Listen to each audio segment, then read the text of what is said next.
Hey guys! It's Remee And Shyla. and welcome back to Inspired at UVic, a podcast for the students by the students. Which is hosted by Inspire, STEM for Social Impact. Hi everybody, today we have Temi Ogunjimi on the podcast with us today. She was an athlete at the University of Calgary, a rugby and wrestling athlete. Yep. She also has a Bachelor of Arts in Law and Society and recently got into law school at UVic. Woo, Temi, woo. can you tell us a little bit about your college experience and what you did there? I got into University of Calgary. I actually was on the engineering stream to start with. But I always knew I wanted to go into law school. So kind of around in my second year, I found a stream and a program that fit more for me and what my goals were. And that was law and society. It's a bit of I wouldn't really say pre-law, but pre-law program / sociology course. So you learned a lot about humans and law. Cool. Yeah. Yeah. Humans and their interactions. Humans and and their interaction. Did you go to university both as a wrestling athlete and a rugby athlete, or did you originally go in as one and then switch to both? Or So I started off doing just varsity wrestling when I got to university. But I was always in communications with the head coach for the rugby team, which is Simon Chi. And he always was like, whenever you're ready or if you can, like, we would still love to have you on the team. And I would say probably around my second year, I was missing the culture and the vibes of being on a rugby team. And so at first I thought maybe I just seek out the rugby players and become their friends. And then I was like, no, I want to play as well. So in my third year, I started training with the team. So in my third year was when I officially started doing wrestling and rugby. wow, that must have been a very busy schedule. Did you have to practice in the morning with one team and then practice in the afternoon with another, or? Yeah, so my schedule is a bit different with varsity. So after the summer of my first year, I earned a spot on the national team for wrestling. So then that transitioned me out of varsity weight training, which was at 6:30 in the morning. Oh. And then I started weight training at 8:30. So I would do that in the morning. And then I had practice from 4 for wrestling till 6:30. And rugby practice started probably around 4:35. So I would go in maybe sometimes a little bit early, go for an hour practice, and then run off to rugby practice. And then we had Wednesdays were off days / optional days / whatever days for wrestling. So Wednesdays I would choose to solely be at rugby until rugby season was over, and then I was full on wrestling.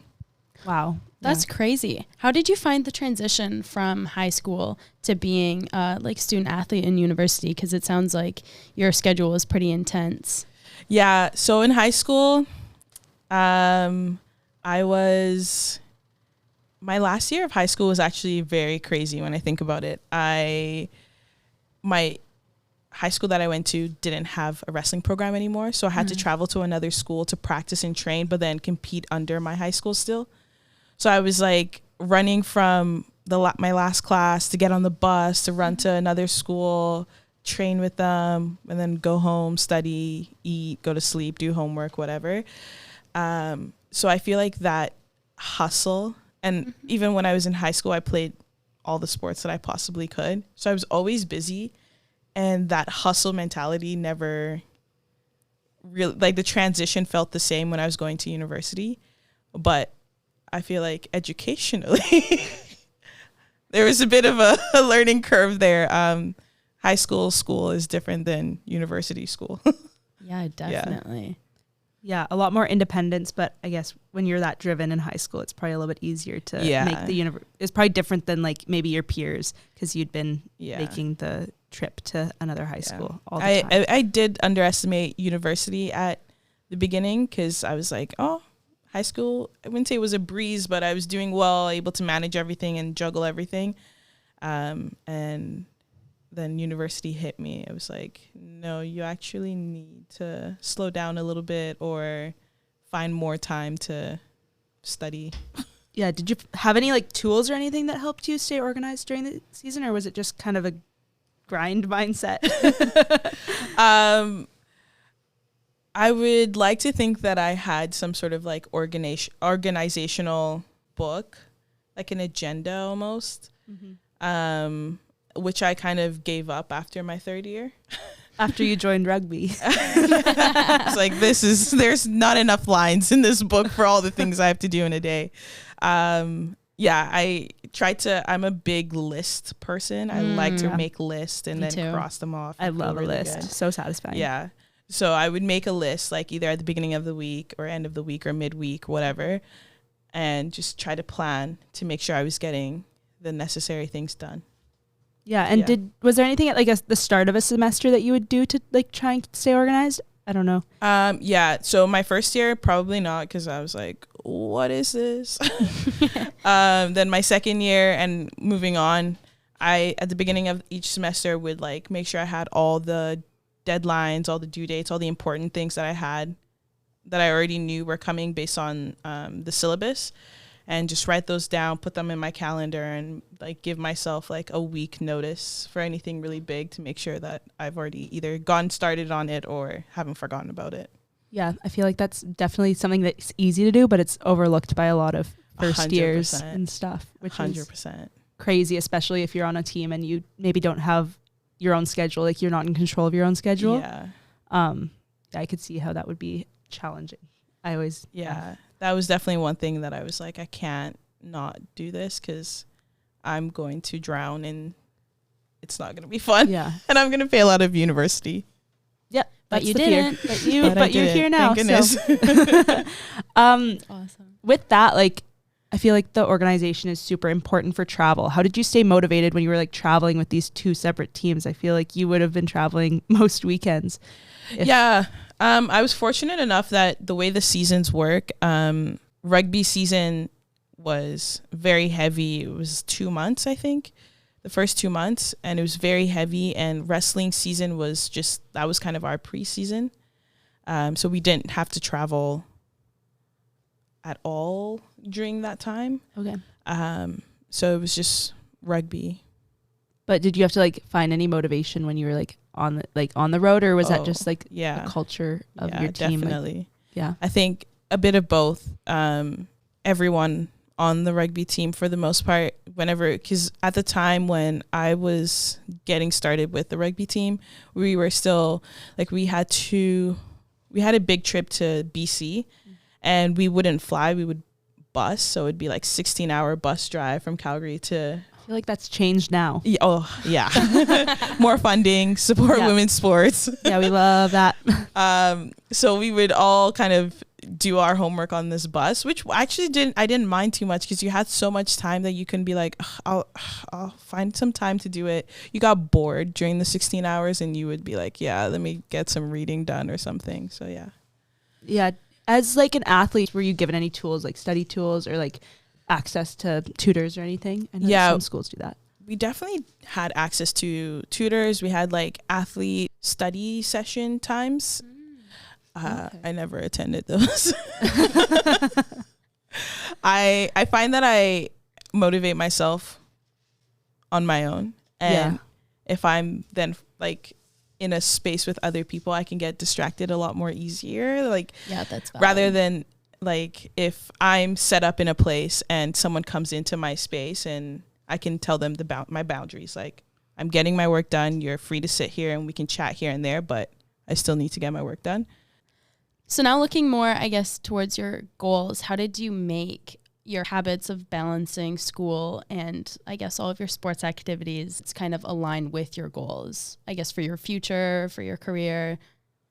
So I grew up in a very traditional Nigerian household, and education is very, very, very important. Extremely important. So knowing that I had no choice but to get a degree always kept the fire burning, and sports was, I guess, my outlet to make sure that I'm still pursuing my educational pursuits, but I'm also finding a way to stay happy, stay involved, stay motivated, stay active. Yeah, so then that kind of tied in with your personal motivation to continue in with like your degree. Yes, definitely. And that's why when I ended up moving out of the engineering stream, it was very important because I knew I wanted to get my degree. I knew that my end goal was to get into law school and to go to law school. And in Canada, the way it works, you kind of need to have an undergrad.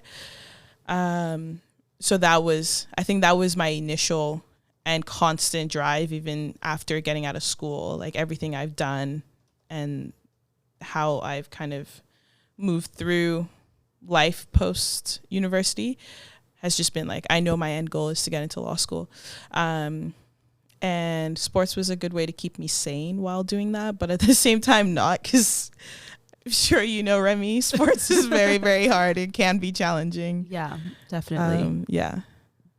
Injuries, mental health, and like the selection process for sports is also very tough to go through, especially when you're playing at such a high level. Yeah, the competition, especially I found that wrestling, because it's an individual sport, but the way it works with university in Canada West, you get to compete as a team, but it's still a very individual sport, and that can take a big toll on you. And I think that was also part of the reason why I sought out the rugby community again, was because it was very team involved, and it was nice to have people. Yes, we're competing for same spots or competing to win, but it was nice to kind of have that everyone was working towards the same goal together, rather than like I'm working on the goal to win and you're working on a goal to win, but we're doing it separately in the same room, you know? Yeah, that definitely makes sense. And you actually don't have to comment on this one, but I know that a lot of wrestlers, because there is like a weight category, have a lot of mental stuff to come through on that side. Like it's not only being the best athlete you can be, but then you also have to check in with your weight like almost every day, and that is very, very challenging. I was fortunate enough that I didn't necessarily worry about my weight all the time. My first year, I did have to cut a lot of weight, and it was not ideal. But I don't know, now it just feels like a small portion of my sports career. I'm fortunate that I didn't have to worry about like cutting weight too much. So yeah, I know that for other people, some other teammates, it was definitely a challenge and something that took a huge mental toll on them. Yeah, I mean, that's just like stacking on top of all the pressure of the sport and then finding that whole weight loss thing as well. Like, yeah, it's a hard enough world as it is. So I was wondering if maybe you could talk a bit more about how you would work around any like negative habits that you might have built up throughout the semester. Or like rewiring your brain to like break those habits. Yeah. I know that for me, it was also like as motivated and organized as I tried to stay. It was also very easy to come home after a practice and just want to lay in bed and go to sleep and then not do anything. But I wouldn't say there was anything specific that I would do to break out of a negative trend. I just tried not to get too much on a negative trend. Like, I think the fear of not meeting my goals was like enough to keep me in check. I think in my whole university degree, there was one assignment that I didn't do and was going to be late on, and I stressed so much, and I was away on a trip as well. And I think it was one of our national championships, and I was like, oh my God, this assignment's never gonna get done. I also maybe didn't like the class that much, so it made it a little easier to forget. But that feeling from that first year, from that one class, I never wanted to experience it again. So I got my work done. I still procrastinate, but I like once there's a deadline, it's like, you know, everyone pulls all-nighters and gets the work done. I think the fear of not completing and accomplishing my goal, to answer your question, is what kept me out of negative trends for a long period of time. Yeah, I can understand that. Yeah. That is you. Yeah, same for you. I can even remember in my first year, I came out of my first midterm, and the feeling I had of knowing I failed was awful. So then I just kept working harder, and I would study harder because I didn't want to have that feeling again. Yeah. What midterm was that? Matrix algebra. Matrix algebra was... I took that class. Yeah. It's such a brain, it changes the way you think. Like you have to change the way that you think about math. It's not math. I think to date, that's my worst class. Yeah. So heads up to all the future engineers out there. Matrix algebra, be ready for it. I think I cried multiple times. I saw. I failed the first in that class. Yeah. Not just outside, in the class. I failed the first exam too. Well, anyways. I have one question for you. Is there anything that you would have told yourself before you went into like the university experience as a student athlete before you started that you wish that you knew going in? Yeah, there's a couple of things. I think about this all the time, and not because I like regret anything the way it went. I'm very thankful for all the experiences and how it happened.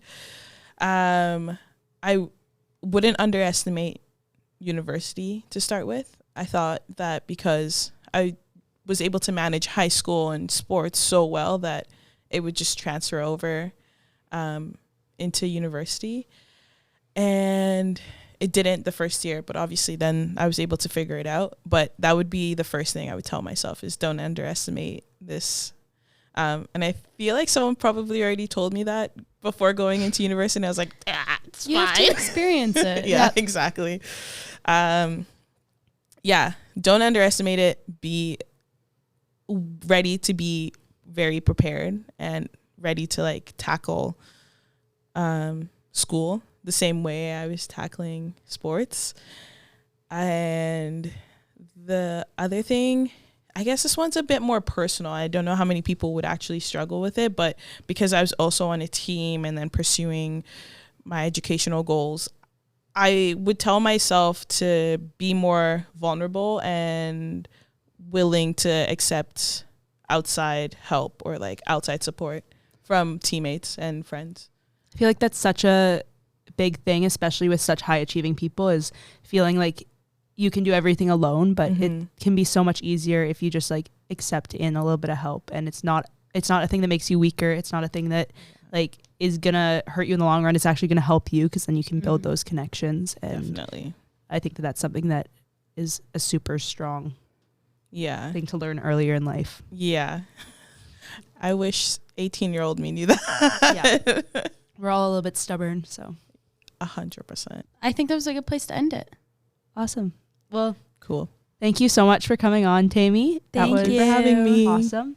And congratulations on getting into UVic Law School. Woohoo! And from the Inspire team to you guys, have a great day. Bye everyone.